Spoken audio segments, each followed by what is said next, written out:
Okay.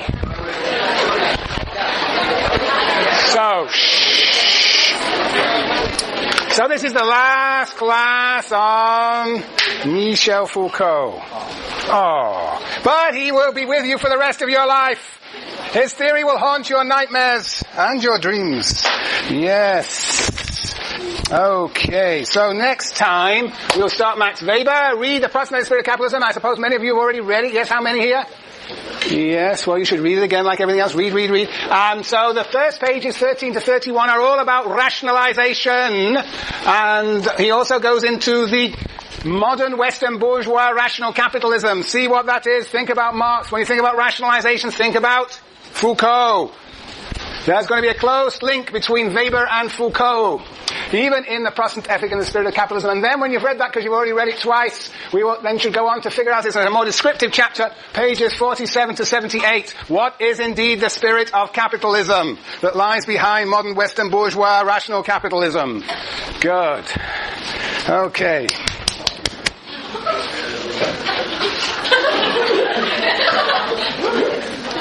He needs to be locked up, confined. Yes, but I'm going to surveil him like a leper. Ha ha, yes. Yes. Okay. Summary, I got 3 points to make. 1, sovereign power, remember. Sovereign power gives rise to disciplinary power, and under disciplinary power there are, we might call them 3 sort of strategies of power. There is hierarchical observation. There is normalizing judgment. And together they make examination. When you combine surveillance and normalizing judgment, you have in effect examination. Those are strategies, and we can also see their institutional expressions. As opposed to, in parallel to hierarchical observation, we have surveillance under the plague. Where there is plague, we surveil, we segment, we separate, we organize the surveillance of the city subject to plague. But that notion of the plague, the metaphor of plague, actually is applicable to many features of modern society. As we talked about, HIV/AIDS is probably in its particularly early phase. It's a good example of a plague, or plague metaphor. Not plague itself, but the way it was dealt with is the way the plague was dealt with. And so, secondly, normalizing judgment. This is a bit of a stretch, but I'm going to suggest that each type of society, like Foucault suggests, ostracizes, makes deviant certain people to establish the character of that society. And so he talks about the ways lepers were confined, locked up, separated from society, or mad people are separated from society, or vagabonds or homeless are separated, confined, and it implies a normalizing judgment. So here we're talking about, however, confinement as opposed to surveillance. So the plague plus the leper is basically treat the leper colony as though it were also, as though it were a plague. So in a sense, basically the combination is the panopticon, and that is to confine people in places like prisons, schools, hospitals, and subject them to hierarchical observation. But, and the panopticon has a particular character. It is the most perfect expression of disciplinary power. The most perfect expression of disciplinary power.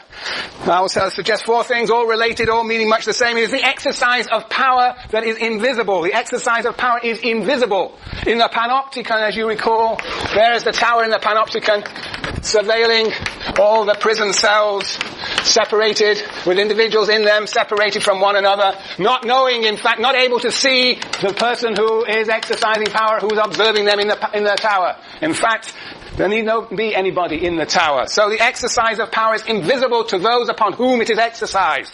Point number 1. Second, he talks about it being a faceless gaze. The gaze is down, but it's faceless. It's no longer myself gazing down upon you, but there is a faceless gaze. You are aware of a gaze, but you cannot see the gazer.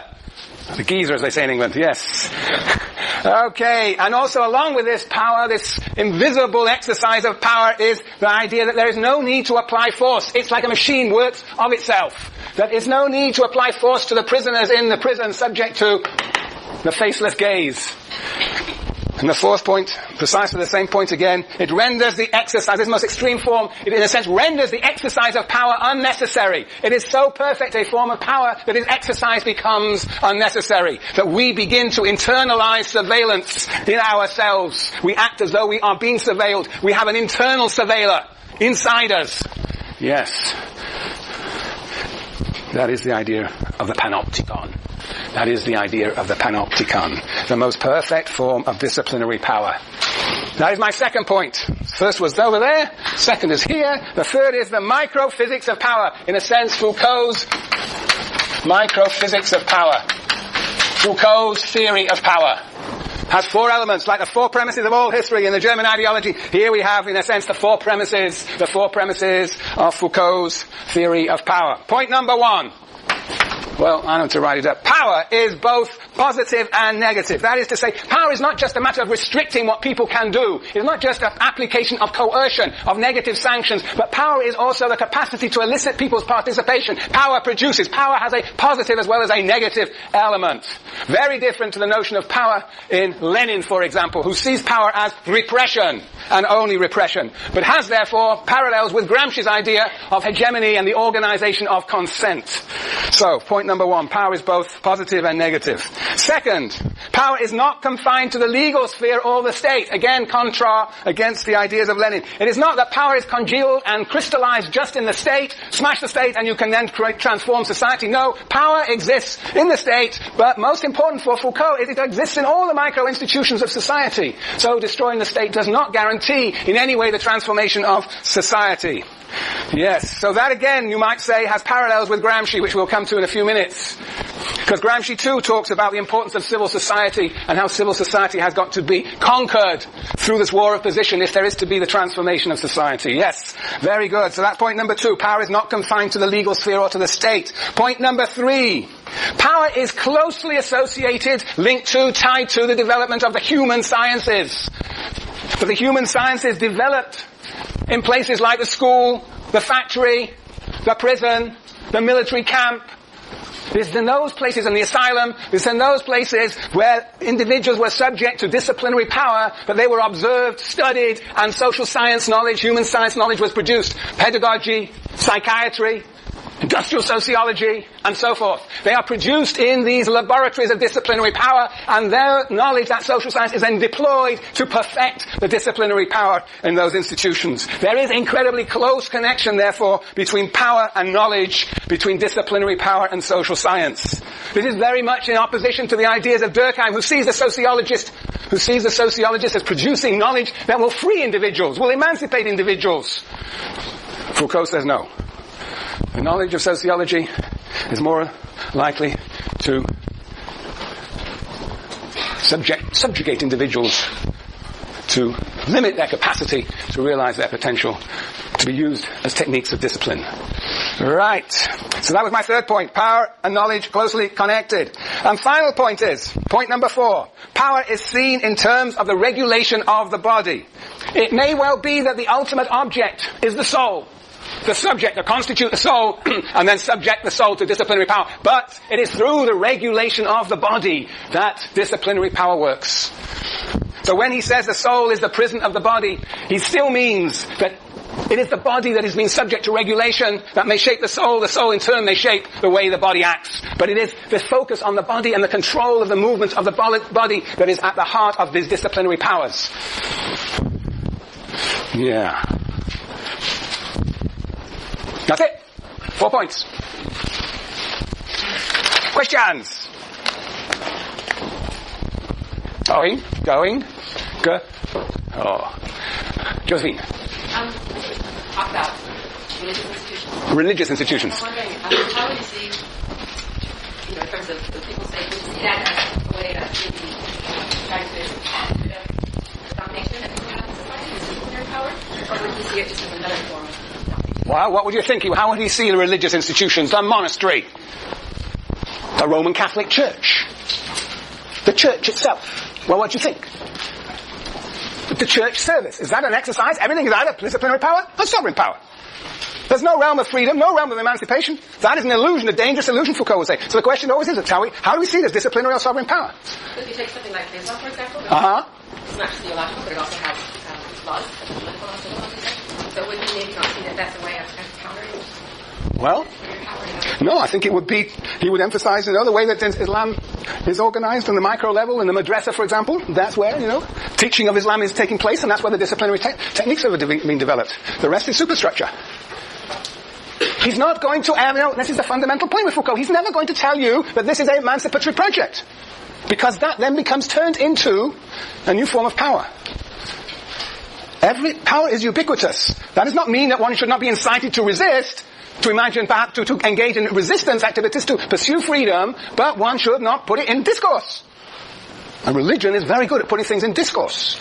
Yes. I didn't hear what your question was. The question is how would Foucault understand religion? Right? Very much. Yes. Okay, Alex. Well, I have a question, sort of, question concerning the Iranian Revolution. He was very fond of the Iranian. Yeah, so he said in the Daily Cow. So he was actually, yeah. But he also said that as soon as he started talking about it, yeah. Fond of the Iranian. Yeah. I was wondering why was he so fond of the revolution? He did the same thing.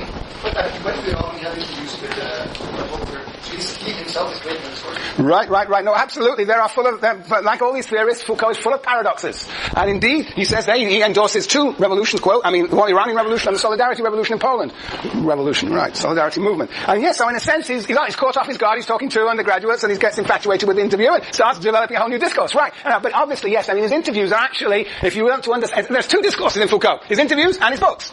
And it's very interesting, and so if you're interested in pursuing Foucault, you might look at what he wrote about the prisoner rights struggles, for example, in France, or there's a collection of interviews called Power Knowledge, where he's a little bit more explicit about the place of intellectuals, the place of power, and the possibility of social movements. I think he sees revolutions of this character, Iranian Revolution in particular, which is a revolution that's taking place at the time he's living in 1979, so it's something that he's very conversant with, and he went there too. He endorses any challenge to power. Is there an Occidental power? Well, it doesn't matter whether it's Occidental or Oriental power. I don't think I don't think that he makes that distinction. Yes, he was very optimistic about the Iranian Revolution at the time he wrote. Very interestingly so. Yeah. Yes. Of course, the big question is, what happened to the Iranian Revolution and how he would see that. Yeah. But he wants to capture any moment. If you're living in a disciplinary society, he wants to capture any moment of resistance. If you really believe that power is so ubiquitous, you want to capture, like Marx, for example, when he writes about civil war in France, he wanted to capture that moment of struggle in Paris where they created something like some imagination of, some approximation in their heads of socialism, and he blows it up into this magical utopia. But you perhaps grasping at straws, but you want to endorse struggles against power, and that's what he did. Collective and individual. Very good. All right. Yes, Matthew. For point number 3 of the microphysics, you were saying it's opposed to Durkheim's view. I remember reading a quotation in Durkheim saying that freedom comes through regulation. So is Durkheim not necessarily Well, no, I think that, freedom comes from regulation. Therefore, division of labor, the normal division of labor with its organic solidarity is freedom, because it involves discipline. Foucault would say, no, the normal division of labor is the perfection of almost disciplinary power. So they have a very antithetical view of the meaning of freedom. Yes. Yeah. Right. Yes. Right. Good. Okay. Terrific. Now, having spelled out the 4 dimensions of the microphysics of power, we now must move, as we move from the strategies to the institutions, we now move from the microphysics of power to the disciplinary society. What is this society that embodies disciplinary power? And that is what he says at the closing part of this chapter, starting at about page 218. Okay. There are three components of disciplinary power. 3 components of disciplinary power. Do you know what the 3 components are? Oh, no, sorry. 3 components. Sorry, please. Disciplinary society. 3 components of disciplinary society.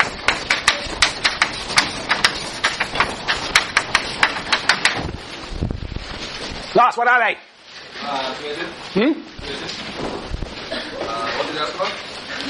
What did I ask about? You asking me what I asked about? I said it 3 times. What were you talking to Alex about that was so funny, that was so distracting from what I say? I tell you, disciplinary power is much better than sovereign power. Yes? Have a candy. And that provoked Jamie Lou, thank you, keeping him happy. Now, having been fed Can you now tell me what are the three components of disciplinary society?